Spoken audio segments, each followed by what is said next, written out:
Ndewo, no, and welcome to your Week 9 sentence review.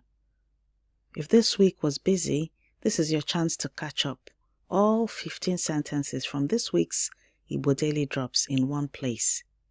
Our mission is simple, to raise 10,000 next generation Igbo speakers. And every sentence you practice brings us one step closer. So wherever you are, in the car, on a walk, or relaxing at home, let's review the sentences from this past week. Ka anyị bido. Let us begin. 1. Kedu ebe mmiri dị? Where is the water? Repeat after me. Kedu ebe mmiri dị? Kedu ebe mmiri dị? Kedu ebe mmiri dị? Number 2. Kedu ebe ụlọ ịsa ahụ dị? Or kedu ebe bathroom dị? Kedu ebe bathroom ahụ dị? Where is the bathroom? Repeat after me. Kedu ebe bathroom ahụ dị? Kedu ebe bathroom ahụ dị? Kedu ebe bathroom ahụ dị?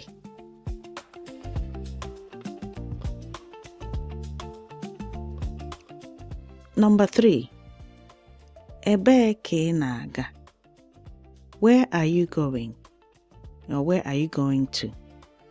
Repeat after me. Ebee ka ị na-aga? Ebee ka ị na-aga?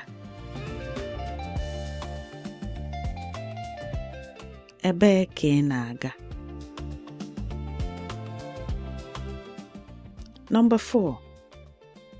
Kedu ebe enyi m nọ? Where is my friend? Repeat after me. Kedu ebe enyi m nọ?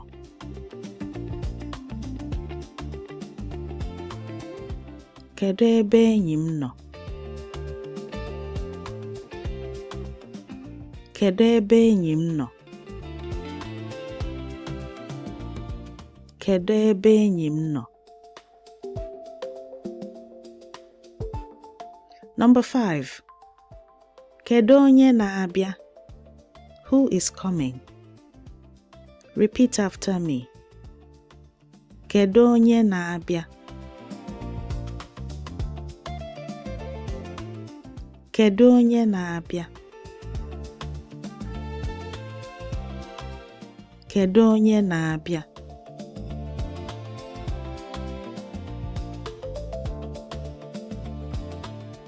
Number 6. Kedu onye nọ ebe ahụ? Who is there? Repeat after me. Kedu onye nọ ebe ahụ?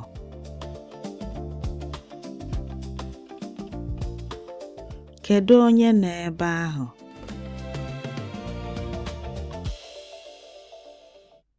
Kedu onye nọ ebe ahụ?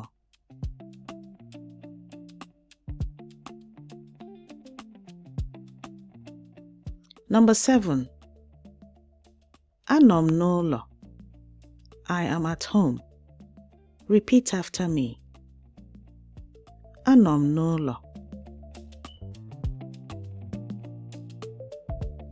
Anọ m n'ụlọ.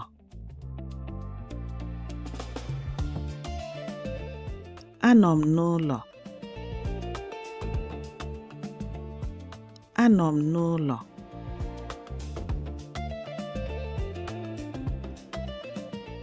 Number 8.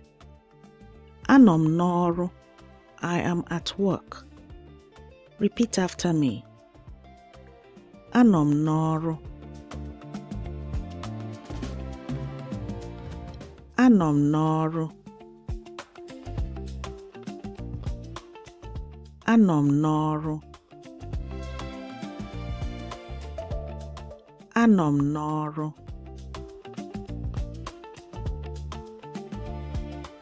Number 9. Anọ m n'ahịa. I am at the market.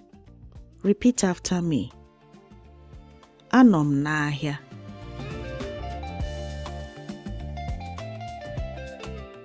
Anọ m n'ahịa.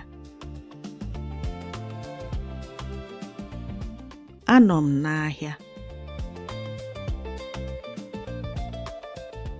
Anọ m n'ahịa.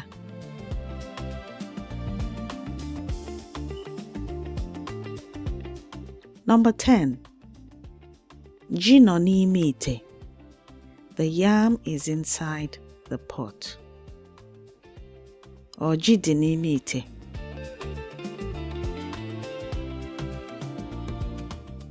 Ji dị n'ime ite. Ji dị n'ime ite.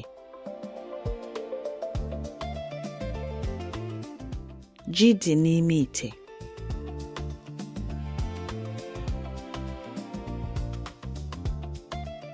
Number 11. Kim nọ n'elu table. My keys are on top of the table. Kim nọ n'elu table.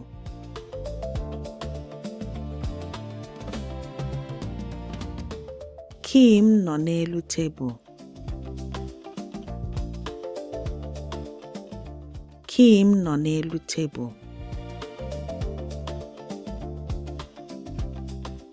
Number 12.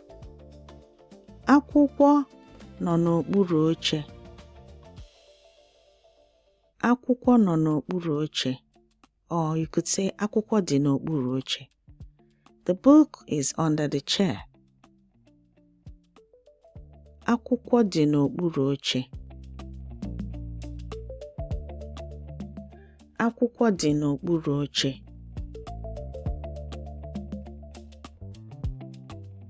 Akwụkwọ dị n'okpuru oche.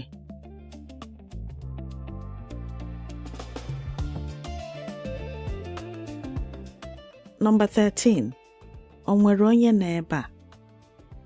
Is there someone here? Repeat after me. O nwere onye nọ ebe a? O nwere onye nọ ebe a?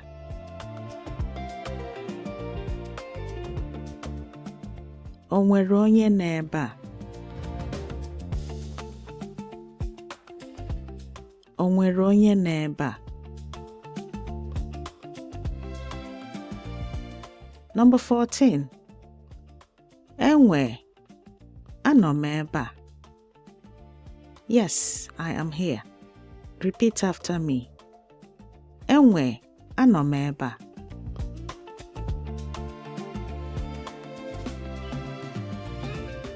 Enwe. Anọ m ebe a.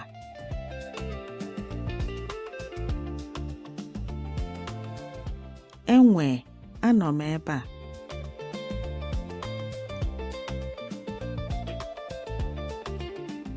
Number 15. O nwere mmiri dị n'ime ite? Is there water in the pot? Repeat after me. O nwere mmiri dị n'ime ite?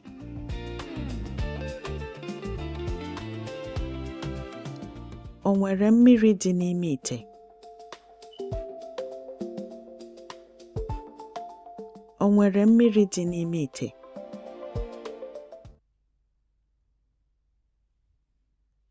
And that's a wrap for this week. 15 sentences from week 9. Remember, fluency isn't built through perfection but through consistency and practice. To keep practicing, download the free speaking workbook for this week at learnigbonow.com. Abụ m nwanne gị nwanyị, Yvonne Chioma Mbanefo. I am your sister, Yvonne Chioma Mbanefo. Ka ọnụ gị cheta asụsụ ndị ichie anyị.